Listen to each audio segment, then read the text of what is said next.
तीन सेक्शन में पेपर है, math, general awareness, general intelligence. इससे पहले क्या होता था कि सारे का सारा पेपर एक साथ आता था। जब पेपर एक साथ आता था तो गड़बड़ यही रहती थी कि ये बच्चे का माइंड सेट हो चुका होता था मैथ के लिए, बीच में एकदम से उसको जीके जीएस का क्वेश्चन मिल गया, फिर से वो दूसरी लाइन पकड़ गया। इस बार ये काम अच्छा किया इन लोगों ने कि ये सेक्शन वाइज बांट दिया। लेकिन सेक्शन वाइज बांटा कैसे, उस बात को ध्यान से देखिए। यहाँ है जनरल इंटेलिजेंस और रीजनिंग, यहाँ रीजनिंग के क्वेश्चन है मेरे बच्चे, आप सेलेक्ट करते जाएंगे। जैसे इस क्वेश्चन को सेलेक्ट कर दिया मैंने, सेव एंड नेक्स्ट कर दिया, फिर आगे वाले को सेलेक्ट कर दिया, फिर सेव एंड नेक्स्ट कर दिया, फिर आगे सेलेक्ट कर दिया, सेव एंड नेक्स्ट करते चले गए। तो यहाँ आपको ये सारे ऑप्शन दिखते चले जाएंगे। और ये जैसे 30 क्वेश्चन है ना, तो 30 के 30 क्वेश्चन में अलग अलग कोड आपको ऐसे दिखाई दे जाएंगे, तो पता चल जाएगा किस क्वेश्चन को आपने रिव्यू के लिए अटेम्प्ट किया, किसको सोल्व करने के लिए। तो यहाँ क्लियर रेस्पॉन्स, यहाँ मार्क एंड रिव्यू रेस्पॉन्स। अच्छा, एक चीज और भी है, जैसे मान लीजिए मैंने बी ऑप्शन को यहाँ सेलेक्ट कर दिया, अगर मैं इसे अनसेलेक्ट करना चाहता हूं तो इस पर इसी को दोबारा क्लिक करूंगा तो अनसेलेक्ट हो जाएगा। ऐसे ही आते हैं भाई मैथमेटिक्स पर। तो कह रहे the term pasteurise is related with bee farming. अब आप ये बताओ, ये क्वेश्चन क्या मैथ का है जो इन्होंने लिख के दे दिया है? तुम्हें लग रहा है मैथ का क्वेश्चन है? अब मैं आगे पे आ रहा हूं, kilowatt hour is a unit of, ये मैथ का लग रहा है आपको भाई सवाल?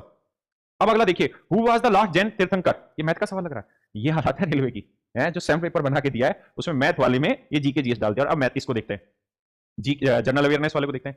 The aim of Swachh Bharat mission was to achieve a clean and open defecation free, ये भी भाई जीएस दे दिया। तो मैथ वाला दिया का, यहां से सेकंड क्वेश्चन से मैथ चालू हो रहा है। अब आप खुद सोच के बताओ कि समय समय पर बदलता है, रेलवे रोज बदलता है, पर जो ये बदलाव है क्या ये हमारे जीवन को बदल पाएगा? जवाब है नहीं बदल पाएगा।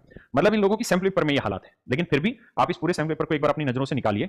अब देखिए यहाँ जीएस का कुछ launched HRIDAY scheme in 2015 with a famous on, ये बताओ मैथ का क्वेश्चन है जीएस का क्वेश्चन है? जीएस का आपके ऊपर जीएस ही तो लिखा है।